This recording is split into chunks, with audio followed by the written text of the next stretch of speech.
Well, here we are at episode 6, and we've survived the first 5 episodes. As usual, it's me, Chucky, from the forums, and we've got Jigsaw. How are you guys doing?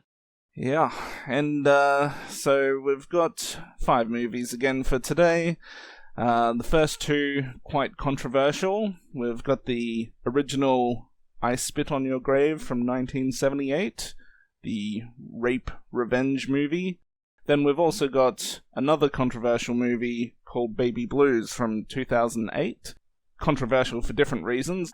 Then we're going to follow that up with a movie from 1980 called Cardiac Arrest. It's just kind of like a detective movie / horror film.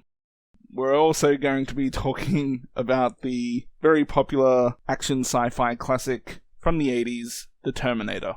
And then we've also got the sequel to one of Jigsaw's favourite films from the 70s, Carrie. Okay, I'm just kidding about that. That's okay. Yeah, we're going to talk about Carrie 2 from 1999.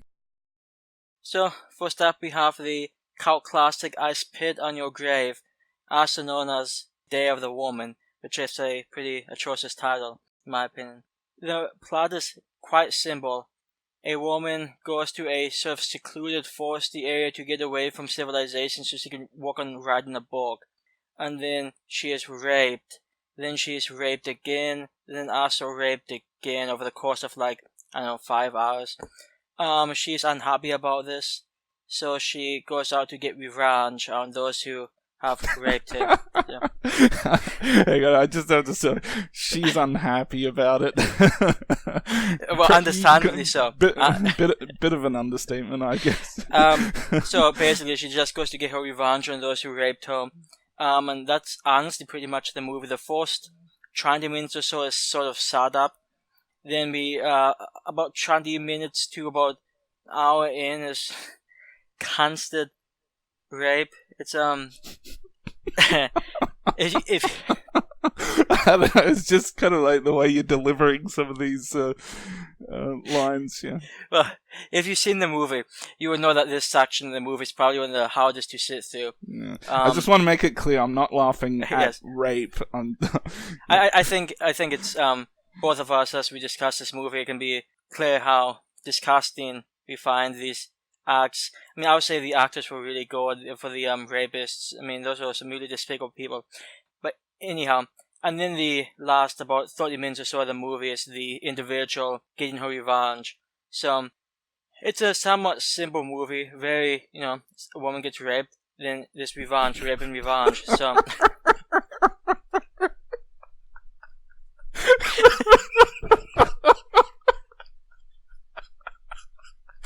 I'm sorry, I need to compose myself.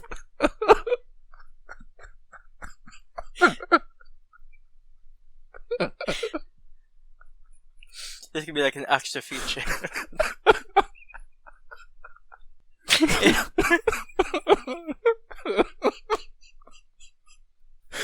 Okay, I need to like think of chairs or something. Disengage from the situation. It'll be okay. Okay. So, I Spit on Your Grave, if you've seen it, it's a very, like I said, it's a hard-to-watch movie. Because it's in the 70s, it's a very gritty movie. It takes itself very seriously. And unlike 80s horror movies, there's not a whole lot of fun things going on. There's also not much of a cast, but those who are in the movie do pretty well.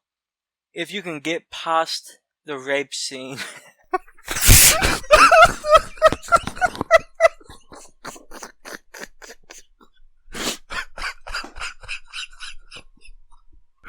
Yeah, I'm sorry I thought it happened. I'm like sitting here covering my mouth while you're talking, hoping that you won't like say something that's going to tip me over. And then you start laughing first. Okay.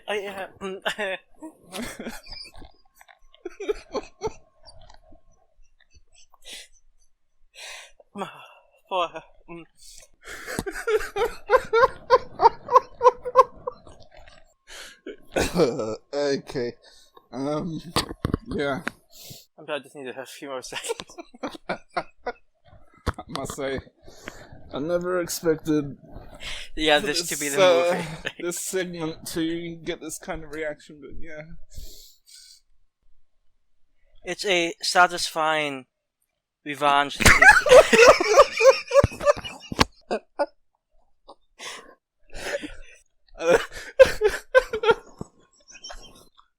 I'm not sure how we're going to get through this one.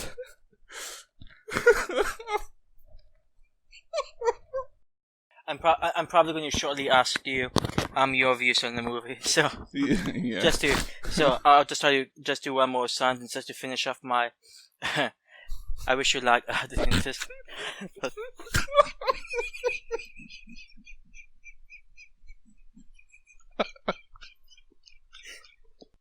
God damn. Okay, I'll try and compose myself and let you finish.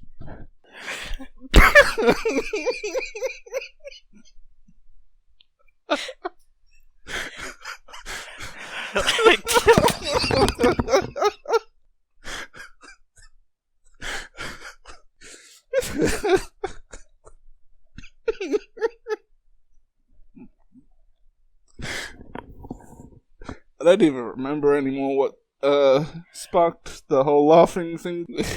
Okay. I got to jinx that thing. Okay. If you're a fan of slashes,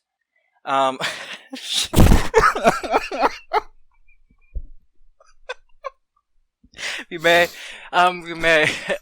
want to. We may want to. I call it audible. Maybe do the next movie, the second movie. Maybe do the first. If maybe that will give us time to get over this. Unless you want to try to carry on. I think we're just gonna have to try and power through this one, Okay. and then maybe once we get through it, we can, kind of forget about it. Yeah, maybe we can forget whether there's the two guys laughing about rape. Well, I'm not laughing about rape itself, but yeah, just continue. Yes, the revenge portions of this movie are pretty good if you can make it to that point.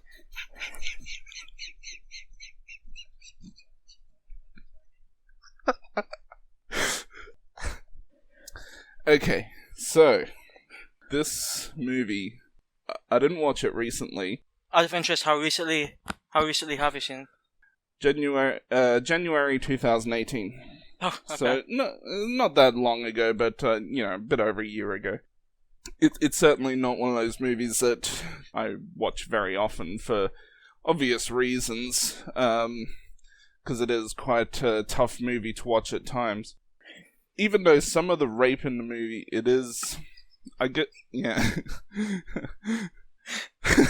See, you're the one laughing at the word rape. I'm going to mute my microphone while you talk.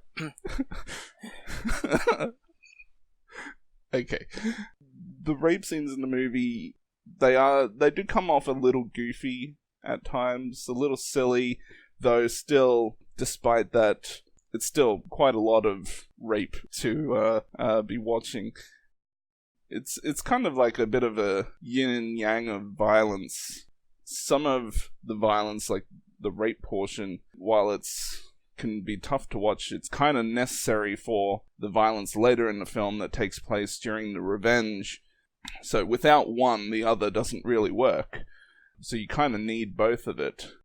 While the act of rape is it's something you don't want to see. Yeah, so it makes sense in the context of the film. Yeah. Out of interest, how many other rape revenge movies have you seen? Off the top of your head. Miss 45, which I think is probably the best one that I've seen. Then again, I don't really have too many off the top of my head that come to mind. There probably are some that I have seen and I'm just forgetting about. Yeah, I'll say when it comes to this movie, and this is a movie I've seen before. If you've seen the movie, it's not the type of movie, in my opinion, that you're about to watch like once a year. It's not like it's a Halloween type movie. This type of movie, in my opinion, probably only could have been made in the 70s. If they had made this in the 80s, it probably would have come off feeling were probably quite a bit goofy and, in my opinion, probably quite a lot worse. The 70s was a very influential decade for horror, so I think it makes sense in the product of its time, even though the movie itself may not be the most enjoyable experience. Out of interest, what's your favorite revenge scene? Probably the toughest one is the bathtub scene. Yes. Yeah, I will say one thing about that. This is probably quite understandable. I didn't have much sympathy, well, actually any sympathy, for like most of the guys because of what they did to this woman. Some people just don't necessarily deserve sympathy. But even that scene made me cringe a bit, and I thought it's probably one of the better done scenes in the movie. Well, I mean, a lot of people call it the ultimate feminist movie, and I guess if that's a convenient tag for it, fine, but I don't think that's what they were really intending when they made the movie. I think they're just trying to make something very exploitative and just something that's going to shock people, really. Yeah, it is interesting, because I've heard some individuals claim this movie sort of empowers women, whereas others claim it's sort of degrading toward women. So I can see both viewpoints, and it definitely can lead to an interesting conversation, because it's not uncommon when people label the whole of the horror genre as like anti-women, and this movie is probably one they would point at and say, "Hey, see what they did." I don't know. This is one of those movies that I like a lot of the technical aspects about it. I really like the 70s feel to it, but as for the content, especially during like the sort of middle of the movie, I can get through it, and I've seen probably movies that are a bit worse, but it's just not something I really want to find myself watching. And it's pretty good for, I guess, shock value, but, I mean, let's be honest, after the first rape sequence, it could probably be argued that the other two are just overkill. Yeah, it goes on and on and on, and until you get to a point where they have to do something different. And that's actually another interesting thing I wanted to mention.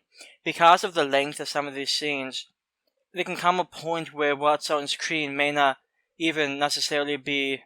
It sort of dehumanizes it. It makes it seem more ridiculous, and I can imagine some people watching it, and the longer it goes on, they sort of lose interest. Oh, hey, this isn't that bad anymore.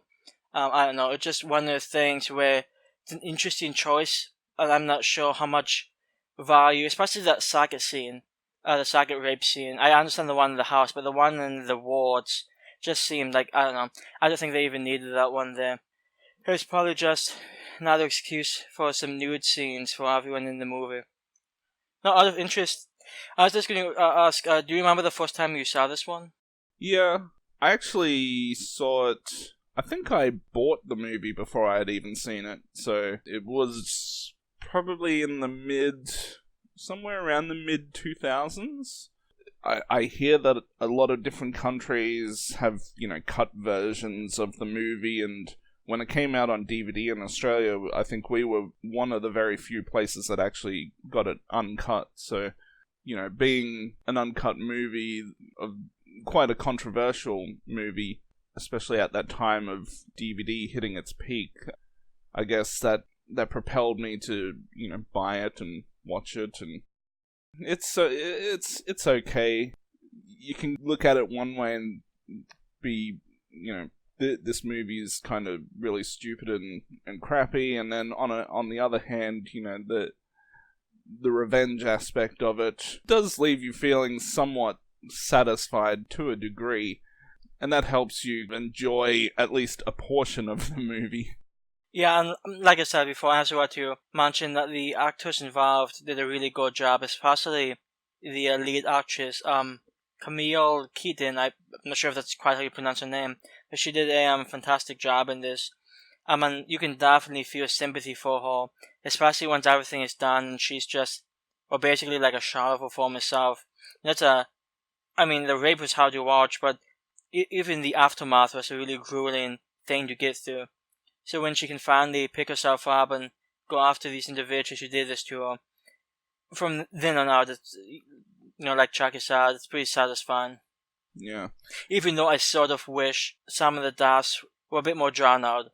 I assume you saw that they did have another I Spit on Your Grave movie come out. I think it's Deja Vu. Yeah, I've heard extraordinarily negative things about that. No, I've not seen it, but I've heard negative things about it. Yeah, I've heard about how it's unnecessarily long, like 2.5 hours. Yeah, this is not supposed to be a midsummer type movie.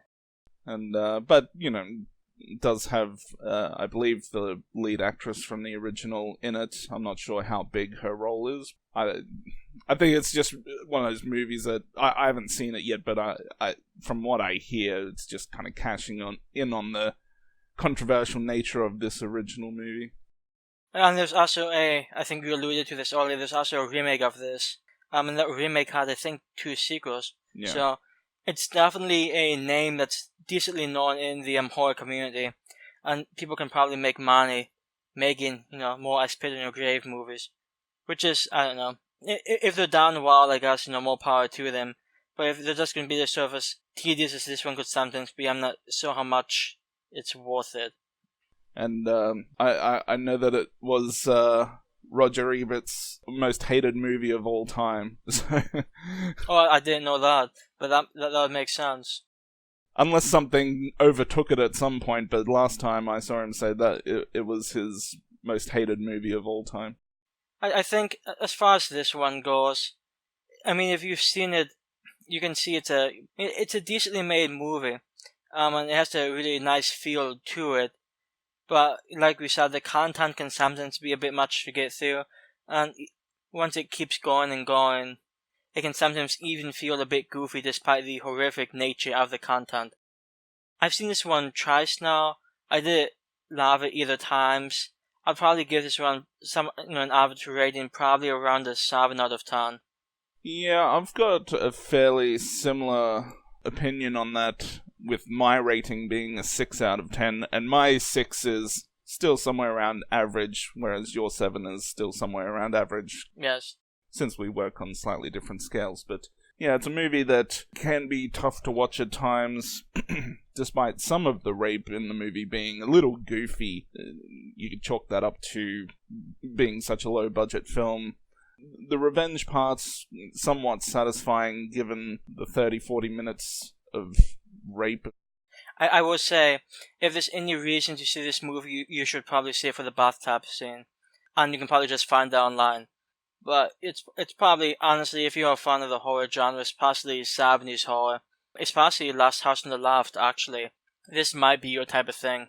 And if there's anyone out there who's been listening to this, and they heard our outbursts of laughter, they may think it's one of the best comedies of all time, but we promise you it's not that funny. In fact, there's very few amusing, like many 70s movies, there's very few amusing one-liners in this, so, I don't know, it's in my opinion, it's a difficult movie to talk about, because, well, I don't know, if you've seen it, you probably know how we feel. I don't know anybody who's a, quote-unquote die-hard fan of this one. Many people enjoy it, maybe tolerate it, but it's not one of those movies that has at least in my experience, has like a giant uber fan base. Probably for good reason. So next up, we've got Baby Blues, which also goes by the alternate title, Cradle Will Fall. It's a movie about a mother struggling with postpartum depression. While her husband is away, she unleashes a homicidal outburst upon her 4 children, who must find a way to survive the night. Once again, this is a fairly controversial movie, but definitely not a very well-known movie. In fact, I'm quite surprised that no one really talks about this movie. I think it is actually somewhat of a hidden gem. I actually had to go back to one of our old defunct forums, because I did review this a long time ago, and it looks like I reviewed it back in November 2008. And I had to look through my review, and it seems everything I was saying about the movie then is still more or less what I thought about the movie now, which I think is a good thing, because my first viewing, I really enjoyed it, and I've since watched it maybe 3-4 times at least since then, and I still find it to be a fairly good movie. It moves at a fairly quick pace. Very quick pace, yeah. Yeah, not too many dull moments or slow moments in the actual movie itself. When did you first check this movie out? Off the top of my head, I'm not sure. I suspect I probably saw it in October during one of the October challenges I partake in. I do remember I thought it was a very good movie, and despite some people saying, cause I've seen some very angry reaction to this movie, and you may have seen the same thing. Some people say this movie should have even been made, just disrespectful to women who go through this. And I found it, I watched it, and I thought it was a pretty tense, pretty thrilling movie. Despite the quality, which is at the highest, it's a very well done movie, and sort of uses characters as the central, or uses kids as the central characters, and for the most part they all work out, as decent as you can expect kids to. I know this feels like a very sort of claustrophobic, very real movie. It's not a huge cast, and I think it's a very focused movie. It knows what it's going for. I do think the final sequence, sort of like an aftermath type thing, I didn't necessarily care for that finale, but I do think most of the movie is, pretty top notch. By the ending sequence, are you talking about the explosion part, or just before the credits? Yeah, I'd say later in the hospital. Okay, I thought that was actually quite. I guess I would call it more of a terrifying cliffhanger. I can't really. I don't want to spoil it, but just with the thought of, being that kid, that's got to be tough. Yeah, unfortunately, this is probably one movie that will not see a sequel. Can you imagine them trying to make a sequel of this? I think I can, but because like a sci-fi original, Baby Blues 2. Who'd have really imagined this movie in the first place? And actually, now that you mention that, I'm surprised it hasn't been done before. And maybe it has. If you know of a movie that has the same plot, let me know. Yeah, I think initially when I saw it, I could kind of understand how a lot of people might have been outraged or find it very tough to watch, but it's purely because it's little kids rather than adults. It basically being in a slasher movie. Yeah, I'll say that I didn't have nearly as much trouble watching this as I did I Spit in Your Grave. This is so much, I don't know, not necessarily mainstream, but it feels so much easier to watch for me. Yeah, there are some kill scenes in the movie. They're fairly quick, and if you swap certain characters for adults, you probably would say the kill scenes are quite tame. Yeah, I will say I thought the body count was surprisingly higher than you might expect. Because, like I said, I'd seen this movie before, but it's been at least 5-6 years, so I actually forgot all of what went down. So that's sort of a nice surprise. But like you're saying, it does have somewhat of a cheap, low-budget feel, but I think they make the use of that really well. In the latter parts of the movie, she kind of transforms into quite a frightening type character, like almost somewhat demonic sometimes when you look at her, as she kind of slips back and forth between angry and nice, trying to lure out her kids, so... Yeah, I'll say that's an actress, I don't know, it's a woman by the name of Colin Porch, but she did a fantastic job at this movie. I don't know if she's been in many other things, but she should definitely get more work after something like this. I think she's had like a bunch of small roles in some pretty big films, and I saw she was in one of the Transformers movies. And, oh boy. But, I said she should move up, not move down. But... Yeah, I guess depending how you look at it. I think if you look at it just from an actor being paid, being in that type of movie is probably a step up, even though she would have had a significantly smaller role, I'm guessing. But anyways, yeah, I think the movie, for the most part, is quite realistic. Except there is a scene towards the end with an explosion that I think probably should have resulted in a lot more damage to the people involved. It kind of almost looks like that explosion had no effect on anyone. But yeah, I think another thing to mention is there's a trailer for this movie. There may be multiple trailers, but there are a few movies out there which have trailers that I think are actually quite good, and I think this is a movie that has a fairly good trailer. They've got typical voiceover guy, and he's going through the list of all the different symptoms of postpartum depression, and he's going through the list, and he's like, they have thoughts of suicide and thoughts of homicide. Well, you can see why some people might call it tasteless, but I'd encourage people to at least check out the trailer, and because I think in the grand scheme of things, while it's not going to make any, well, outside of maybe a select few, it's probably not going to make anyone's all-time favorite list, but I think a lot of people would be somewhat surprised at how good this movie actually is for such a low-budget film. Yeah, the real question is, which movie is more depressing, Eden Lake or Baby Blues? Probably Eden Lake. I think for me, just because this one, outside of a few minutes earlier in the film, it kind of plays out just more like it starts to feel like more of a slasher movie than anything else. And while the ending certainly does end on a down note, who knows what happens moving forward? Whereas with Eden Lake, we know what happens. So, and I guess another thing to mention, and obviously I mention this whenever we watch one of these movies, the setting of this movie, I grew up on a farm, so it's very similar to where I grew up, and I've talked about how I step on rusty nails, things like that. That actually happens to that boy in this movie, so he steps on a plank of wood with a nail out of it. And no, I do have two questions for you in your experience. Have you ever been stabbed with a pitchfork? No. So what? Have you ever been chased by one of those machines? I've been chased by a plank of wood by my dad.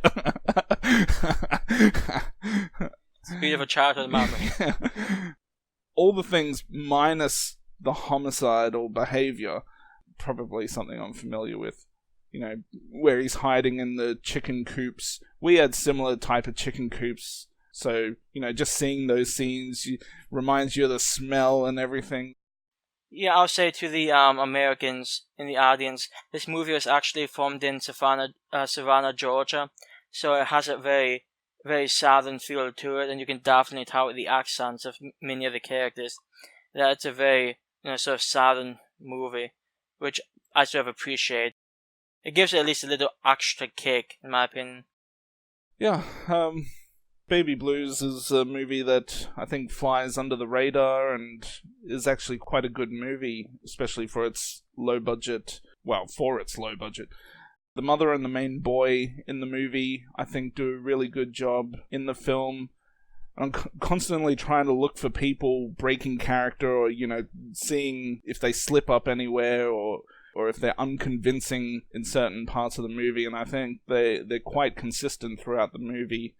It does have quite a terrifying cliffhanger, I thought, and while it's a movie that's not going to, break my all-time favorite list, I think it is a very good movie, so I give it an 8 out of 10.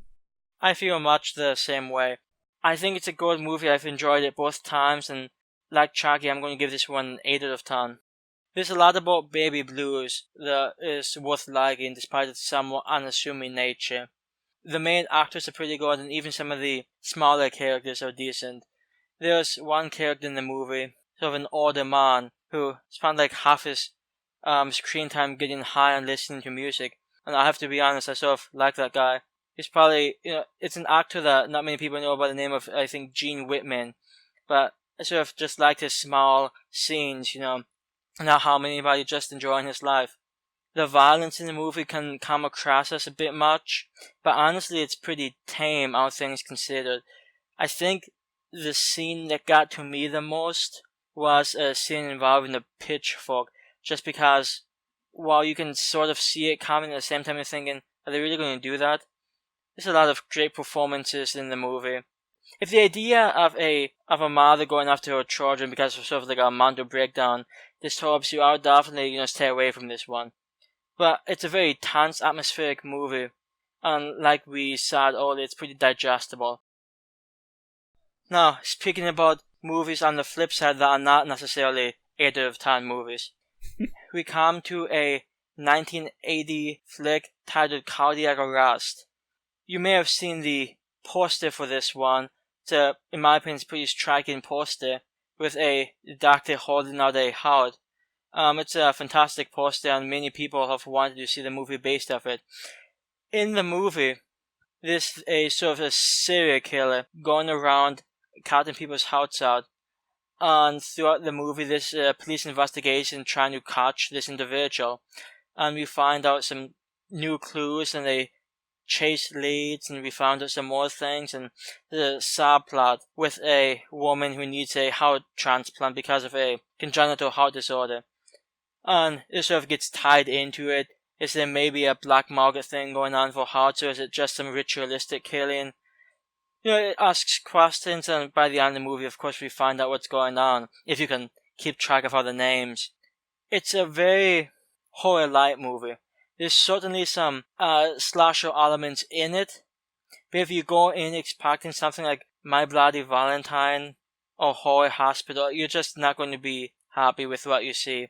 In many ways, it feels a lot more like a 70s crime movie than it does anything like an actual slasher movie. And I think many people who see it feel the same way, which is why it's not necessarily highly rated by those who have rated it. What were your takes on this one, Chucky? Yeah, well, that poster lied to us hardcore. I mean, I'm sitting right next to it. I've got a printer right next to me, and I'm considering smashing it just thinking about that poster. You have to ask how much money they made from the advertising, though. I'm sure Amazon Prime's getting a decent amount of views from it. Yeah, 2 of them one last week was mine, but... At least they start the movie. I doubt many people had actually finished the movie. I didn't want to, but I did. Yeah, so with me. I did half an hour, 40 minutes in, 60 minutes in, you're like, okay, is something going to happen? Yeah, it's just a really dull movie. Like I said, it's more like a 70s crime movie, but it's still not even interesting. Even if it was a 70s crime movie, to me, it makes me think of those like midday soap operas, and not that I ever watched Matlock, but something like that probably is more enjoyable than watching this movie, even to a horror fan. Yeah, because at least I would suspect at least those shows are somewhat snappy. This one was very, it was tedious, and the characters weren't really all that interesting. There was a lot of great dialogue going on. But admittedly, there was one line somewhat early on in the movie that made me laugh when they find some smudged fingerprints, and character says, "Well, the only thing we learn about this is that the guy has fingers." So that line got me chuckling. But otherwise, I just thought this movie was pretty dry. Yeah. Well, I mean, I saw the movie, months ago, and I certainly wasn't going to watch it again, but so maybe I'm not remembering some of the details, but there was like a scene earlier in the movie where this detective, he's just like contaminating the crime scene, just picking things up. That's like one of the worst detectives I've ever seen. Yeah, and as you go through the movie, he's got his share of quirks, and I don't know, they try to make him interesting, but he's just like the movie, he's quite dull in the end. So are you saying that if they made a TV series based off this character, you would not watch it? No. No way. If I can't watch one movie, how am I going to watch a whole season? Yeah. But yeah, I mean, outside of just a small chase scene literally in the last, 2 minutes of the movie, there's really nothing thrilling or all that much entertaining about the movie. It's, like I said, that poster lied to us. We're led to believe we're going to either see some slasher action, or we're going to see maybe a little bit of blood and gore. Something. We get nothing. Yeah, and so, some backstory for me. This is a movie I've wanted to see for at least 6 years. When I first became like a, really big horror fan, I made a list of about 160 or so movies I wanted to see, and this was on that list. So, flash forward, 7, 8 years, finally seeing it is, such a disappointment. I had heard from multiple people, including Chucky, that the movie wasn't that great, but I was just holding out hope, just a little hope that it might be okay. But after finally seeing it, much like Chucky says, it's a very dull, very dry movie. It's just tedious to get through. And if you're looking for something more like, just a early 80s slasher, this is not going to be your type of thing. And in fact, I'm somewhat hard pressed to think about whose type of thing this would be. Yeah. I mean, I was going into it expecting something that would rival maybe, X-Ray, or I think it's called Yes. Hospital Massacre. I think that's the alternate title. No, honestly, it's not great, but I think it's an okay movie. It's just a low-budget slasher from the early 80s. It's okay. Yeah, I'm not necessarily saying X-Ray's, one of those great movies, but at least something similar to that level of thrills, or a slasher-type movie like that. Yeah, it actually makes me ask a question. Who comes out of this movie feeling satisfied? Like, gung-ho, ton of ton. I just don't see it. If somebody out there listening is like a really big fan of cardiac arrest, just let me know why. They may have a fear of cyberbullying. Well, see, it's also interesting. This movie isn't that well known. It's probably, I would argue that Baby Blues is probably more well known than this one is. That maybe just because it's newer. But I definitely don't see many people talking about this, and it's understandable why. But even when you bring it up, there's not a whole lot of people who have seen this one. Which is, well, also understandably why. Those lucky people. Yeah, I know. Like, with thousands and thousands of horror movies, we watch this. We are living the life. I want my time back. Yeah, I'll say this much. If you are into really dry procedural police movies of the 70s, you can give this a look, and it might be your type of thing. Very few portions of the movie did it for me. There's just way too much drama. I don't know, it's just a tedious movie. And I keep saying that because it's true. I gave this one, and this might actually be a generous rating, but I'm going to stick with it. I gave this one a 5 out of 10, which is quite below average for me. But there were a few things I liked about it, but overall the movie was definitely not what I was hoping for. Well, I give the movie a 3 out of 10, and I could have gone lower, and I'm sure a lot of other people would go lower, but Yep. My thing is, I mean, I've seen the shittest of the shit, and sometimes I think a lot of people haven't, and if people out there think this is the worst movie, or, a 1 out of 10 movie, I think they need to go watch a lot of other movies that look like they were shot with a home video camera. How terrible some of those not only look, but how terrible some of those are scripted and shot. Yeah, Cardiac Arrest, very dull movie. The poster lies to us.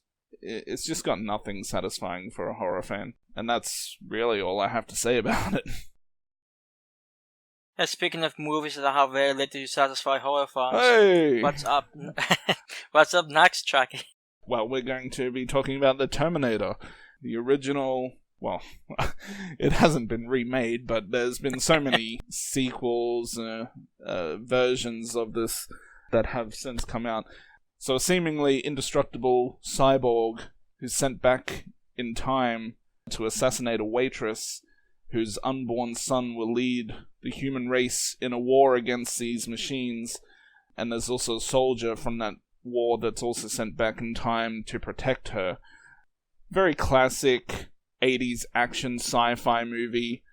Probably Arnold Schwarzenegger's most iconic role, I would say. I'm very surprised that you hadn't seen this movie up until, half an hour ago, whatever it was. Yeah, I'll get into that story once it comes over to me. But yeah, I think, this movie has a very intricate plot, which also gets expanded upon, especially in its sequel, but also its other movies, and maybe they run away with it a little too much in the more recent movies, but I think it's a movie where, I'm sure if you think really hard, you can maybe find some small plot holes or concerns with the story, but overall, for a movie with such a level of detail, I think they've put some really good thought into it, and even though it's not a horror movie, I think it definitely has, especially as the movie goes on, it definitely... I guess if you're a kid watching it, you would find it a fairly scary ending. Yeah, so...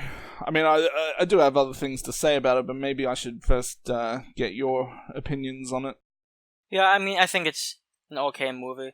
It's nothing great. It's like... I mean, I'll be honest, Arnold Schwarzenegger was never an actor that I particularly cared for. I think he does decent in this role, because he's basically a cyborg, and he has an intimidating physique. Yeah, I guess they're like, well, it's a perfect role for him because you just have to say the lines, no emotion, please. Well, that's kind of how he acts in his previous movies, anyways. Yeah, so I mean, I don't know.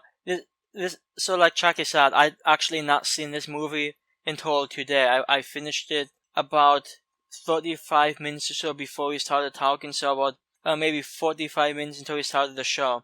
And I think it's a decent movie. I'll be honest, since I've seen it this late in life, and it makes it sound like I'm dying, but I'm mildly young. It reminded me quite a bit of a movie that came out later, titled 12 Monkeys, which is another very classic sort of time travel sci-fi movie. After seeing so many other more modern sci-fi movies, I mean, the movie's decent, but especially toward the end, I thought, I could see, oh, hey, they could do this, interesting plot twist, and maybe they do in the sequels. I don't know, I haven't seen them. But, I thought they could have added another thing or two at the end, and they didn't really go that direction. So, I don't know. I thought the ending was somewhat satisfying, but the movie as a whole, I mean, I think it's a decent movie, don't get me wrong, I just don't love it. I don't know about for you, but even though I really do enjoy the movie, I mean, it is just one of those classic movies that a lot of people tend to enjoy, but it does feel a little bit outdated, with the stop motion they use towards the end. And I mean, some people will say, wow, that's nostalgic. I don't think nostalgia works quite as well when you're dealing with movies that have themes about the future or, technology-driven movies, because the technology seems a little underwhelming when you consider what we have today. Now that you mention it, I sort of liked how this futuristic world, if I recall, was like 2029. Yeah. So I mean, that's coming up, guys. Yeah. So watch yourselves out there. But I mean, it's definitely worth saying that, and I'm pretty sure the general consensus is that the sequel is actually a lot better, and that's how I feel too. I mean, I think the sequel's one of the best action movies of all time. So I know you're saying that this wasn't such a great movie for yourself, but who knows? Maybe you enjoy the sequel a little more. Yeah, I want to expand on that just a little bit. I don't think the movie's particularly bad, but when I think about 80s movies I enjoy watching, I mean, there are so many other, non-horror movies from the 80s that I'd rather pay my DVD player than the Terminator. Just to name two. And these are both more comedic, but both of them have, some okay action in them. One being Beverly Hills Cop, and another being the straight-out comedy Police Academy. Both 80s movies, both very enjoyable times. Even something like Witness with Harrison Ford, that's a movie I'd probably prefer over The Terminator.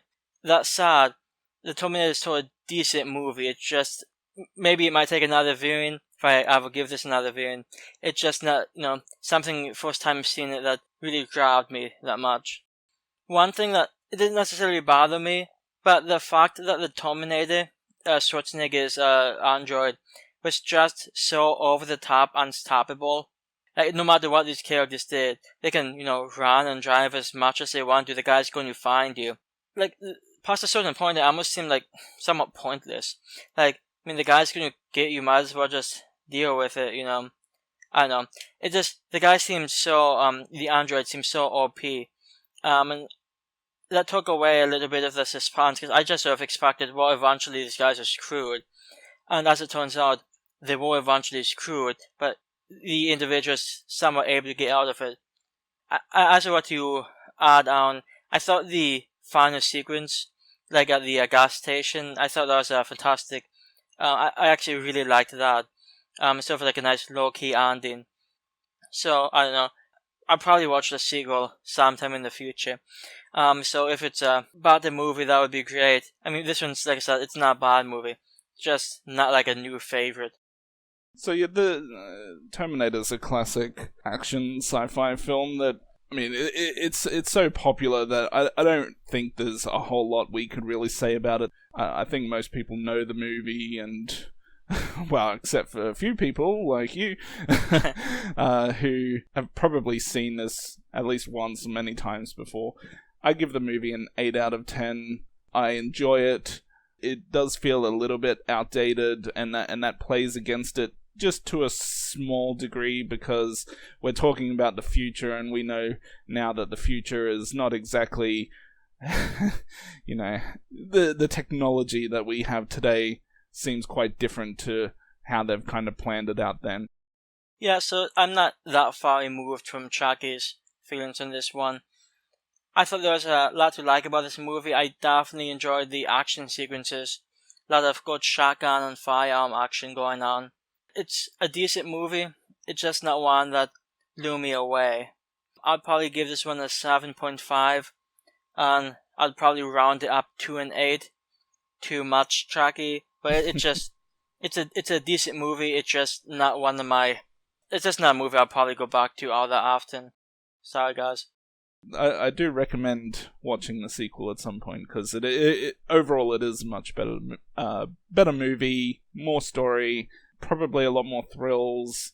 I mean, you've got 2 Terminators, one being a very more advanced Terminator who does, to some extent, do some kills that are more in line with maybe a slasher aspect, because he can create weapons out of his own body. Like he could just turn his arm into a spear or whatever. But anyways, we'll leave Terminator 2 for another day.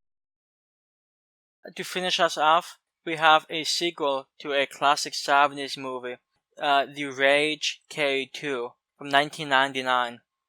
In it, a teenage girl who is very much a social outcast has to deal with the recent suicide of a friend of hers, and the consistent taunting she gets from her classmates.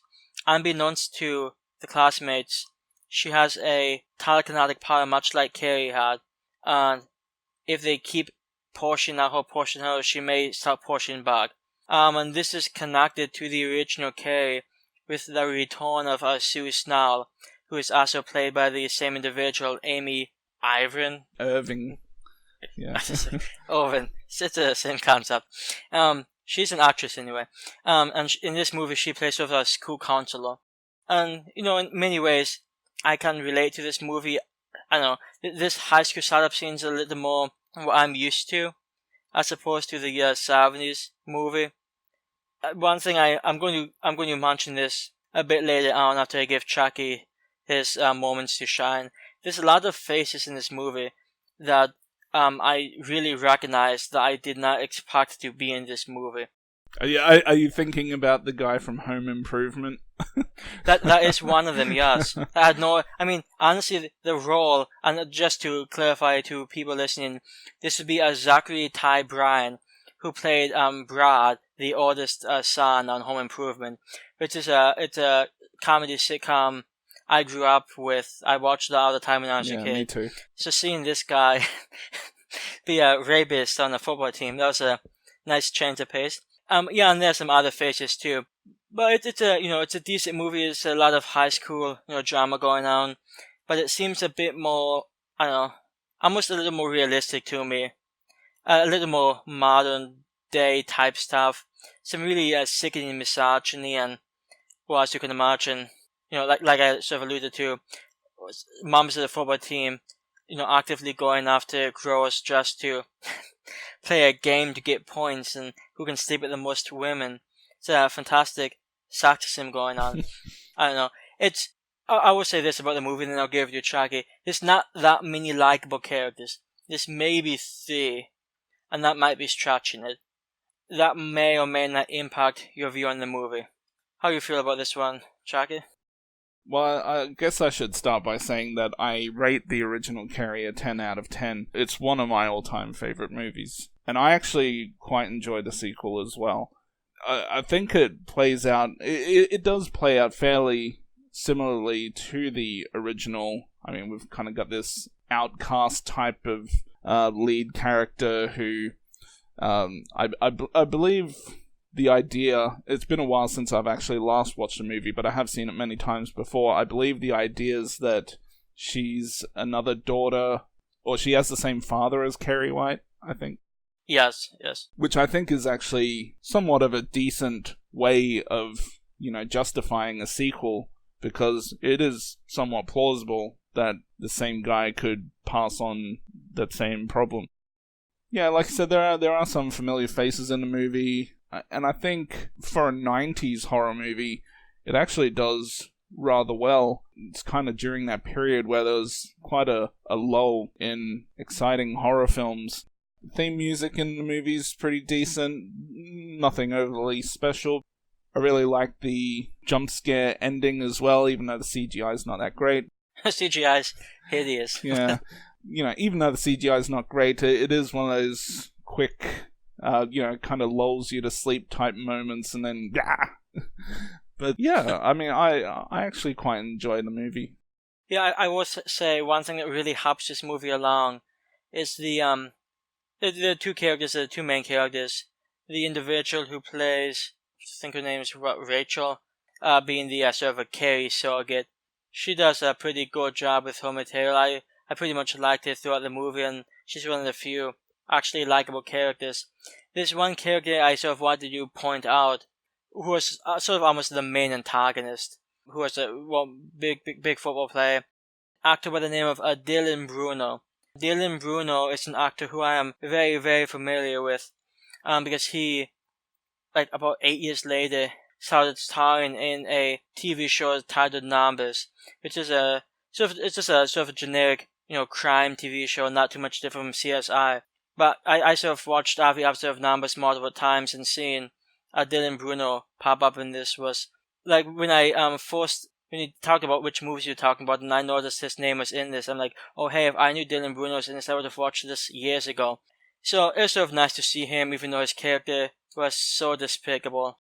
And that's one thing that, if you're going to go into this movie not having seen it before, you have to be prepared for despicable characters.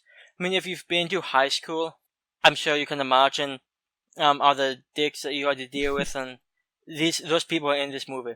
Especially that final scene, the scene at the party. Everything starts out so nice, and everything's going okay, and then they start doing the prank, and then let's talk about a sort of heartbreaking moment. That's a somewhat difficult scene to watch, because the main actress, Amelie Bogle, does such a great job, and that scene, I think that scene was done pretty well, and the carnage that comes after that is pretty much top notch. I don't think I have any complaints about that party massacre, to be honest. I think the only one thing, it doesn't really affect my enjoyment, but just kind of one thing I'd highlight is that, without trying to spoil too much of the ending, there's a scene where the roof is coming down, and she reaches to a point where things are okay, but with her ability to move things with her mind, you'd think that she'd be able to just lift it off of herself. I guess the point they're trying to say is she didn't want to, but I'm not quite convinced she didn't want to. Yeah, and one thing that, I guess two things that sort of bothered me about this movie. One was the return of Sue Snell. I like what they did with her character. It sort of makes sense making her a counselor because of the stuff that she went through back when she was at school. But it seems like they brought her back just so they could use flashbacks from the original movie. Yeah. Because her story doesn't lead anywhere as far as I can tell. Like, it doesn't change. As far as I can tell, if you took out that story, nothing in the movie would have changed, with the main character. So it seems somewhat pointless. Plus the unceremonious conclusion that they have. And it's the same thing with the boyfriend. I expected the boyfriend to, do a bit more than he did.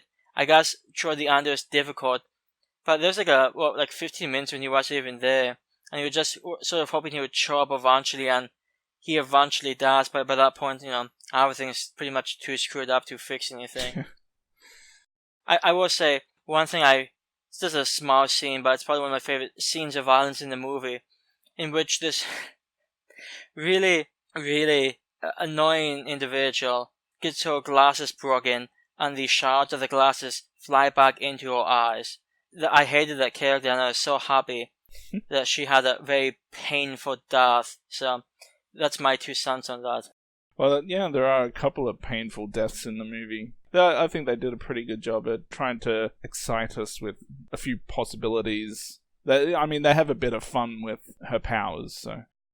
I also wanted to mention, and this is something that just came to mind, but toward the beginning of the movie when the friend of Rachel's commits suicide, she's just, slowly walking to the edge, on top of this cool roof and just sort of walks off. And, that scene, I thought that scene was pretty well done.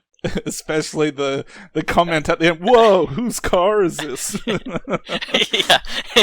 yeah, because body falls down and hits a vehicle, and then you get some really tasteless kids. I mean, it's kind of like if you're moving a piece of furniture and you accidentally drop it on your foot, someone says, "Oh, are you okay?" And they're talking to the couch. Is it okay?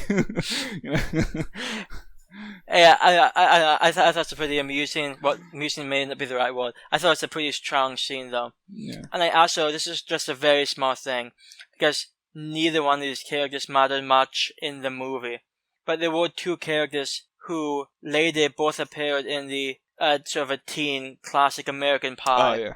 Which is, that took me by surprise. American Pie is a movie, it's a series that I sort of grew up on. And when I saw these 2 faces, I'm like, the hell are these doing here? So, it sort of took me by surprise. Neither character is particularly important, but if you are familiar with American Pie and you're watching this, it may stick out to you. Well, that one guy, what's his name in American Pie? I know it's Nick. Finch. Yeah, Finch. Shitbreak, yeah. Yeah, he does have a couple of decent little lines. This in is the one movie. killer party. Yeah, we're missing one killer party. And I think there was one earlier in the film where he's like, love is 15 seconds of squishing noises. Very different to his role in American Pie. In one he's a class clown, the other one he's this over-the-top sophisticated type douche. Yeah. Well, what I find interesting was that both of these characters, the girl who played Heather in the first 2 American Pies and Finch, that they appear in this movie and then they just happen to both be in American Pie. So I'm wondering if there's some reason behind that. I don't know. It just, since they both came out the same year, that sort of caught me by surprise. Probably have the same talent agent or some shit. Yeah, I would suspect so. I don't know. It's just, like I said, it's a small thing, but if you're familiar with the movie, it may stick out to you. Otherwise, I think, I don't know, I had sort of a difficult time trying to get my feelings for this movie down, because there were some things I really liked about it, but then other things, such as Sue Snow's, character story going on in this movie, it just seemed pointless to me. And actually, I'll ask you, Chucky, how do you feel about the whole, Sue Snow coming back and trying to get the mother to hop out and that type of stuff? Yeah, she does have a decent amount of screen time in the movie, but like you said, it just feels like she's in there to join it back to the original movie, and we know what happens later in the movie, so I don't feel too one way or the other about the movie. About her being in the movie. Yeah, one thing worth mentioning, this movie is somewhat lengthy. It's an hour and 45 minutes. And I just feel they definitely didn't need to use an hour and 45 minutes to tell this story. So, I don't know. It didn't deeply make me feel unhappy with the movie. But they definitely could have cut some of this stuff out. I don't know. It's just a sort of difficult movie for me to discuss. I just finished it earlier today. And I'm still trying to form my thoughts, but I liked a lot of it, but then a lot of it I thought, well, that was somewhat pointless. Yeah, so it's a sequel to one of my all-time favorite films. I actually saw this movie while it was a fairly new release, I bought the DVD back when I was still in high school, which would have been around, 2000? So, maybe it was 2001, somewhere around there. And I have a good time with the movie. I don't think it really... there's no real dull moments or any... There's always something going on in the movie, and the music's decent, the characters do well. I think the plot, even though there's not a whole lot different to it from the original movie, I think it still kind of works based on the fact that they have the same father. I give the movie an 8 out of 10. Yeah, it's certainly not as good as the original in my opinion. I know you're an opposite opinion there, but I think it's still a very good movie, especially for the 90s. Yeah, I'll say on a side note, and this can be a conversation that we have later potentially. 90s horror. There's some really, really good horror movies from the 1990s. The 90s decade was probably one of the worst decades for horror. And this was it's a decent movie. It's honestly, I think if you've seen this movie, you can tell it's undeniably better than the original. Like, without a doubt, like, this movie does things the original couldn't even think about doing, which may sound controversial, it's because it's not true. But I actually do like this movie more than I like the first K. I don't love either one. This movie did quite a bit right, but also did stuff that didn't do too much for me. I thought the cast, not going into this movie not knowing who was going to be in it, the cast was really random. Like, I mean, who would expect to see Home Improvement character playing a 90s horror movie? Though he fit the role fantastically. I end up giving this movie probably a 6.5 out of 10, and I'll round up to a 7 easily. I think the movie's just a bit below average. It's okay, but it's nothing that blew me away. And there's so many other movies from the late 90s that I'd probably prefer to watch over this one. An interesting thing that happened recently, for anyone who listened to our previous episode, I did mention a theater experience I had with the new Annabelle movie, and how the last half hour of the movie I could barely even watch because of the annoying people that were sitting nearby. And just a few days ago, apparently my wife won some competition for free tickets to it. So we've got free Annabelle tickets now. And I guess we'll go back and watch it again, because at least maybe the second time around, I can at least see or focus on what's happening in the last parts of the movie. Not particularly a movie that I'm excited to see twice, but I think I need to see it twice before I can give it a fair assessment. Yeah, in about 6 years, once I finally watch The Conjuring again, I will give you my opinions. I'm just hoping you have a better theater experience this time than you did the last time. And I'll say, on a somewhat related note, recently there was a movie released, Midsommar, which is a movie I've expressed interest in. It's by the same director of Hereditary. And that movie is a movie I may go see in the upcoming week. I also may not see it. It depends on how it goes. It's just a movie that has interested me, and I've been decently intrigued with the trailers. So if I do happen to see that, I will let you guys know. And if you guys have seen it, please let us know what you thought in a spoiler-free fashion. Out of interest, Chucky, what is your least favorite decade of horror? Oh, This can be like the 5-minute finale. I mean, look, I would have to go somewhere pre-70s, just because I'm just not a huge fan of a lot of the older movies. I mean, certainly, you look at the 90s and what do you call it, the noughties? I've heard people call it the noughties. That's a horrible name. I mean, you can look at the 90s and the noughties and say, they're not as special as 80s and maybe 70s, but yeah, I'd have to go back somewhere like pre-60s, maybe, or at least pre-70s. Yeah, the somewhat surprising thing is I actually agree with you, which may or may not be surprising. I'm a big fan of many horror movies of the pre-1970s. I think the 60s is probably almost one of the best decades of horror movies. I think it certainly rivals the 70s. I think the worst decade would probably have to be the 1940s, because there's so few really great horror movies that came out in the 1940s. If you're familiar with a lot of movies from the 1940s, there's very little innovation then. Most of the movies made in the 1940s felt like they probably could have been made in the 1930s. So, once we start up the long history of horror with Jiggy, I'll teach you guys more about that.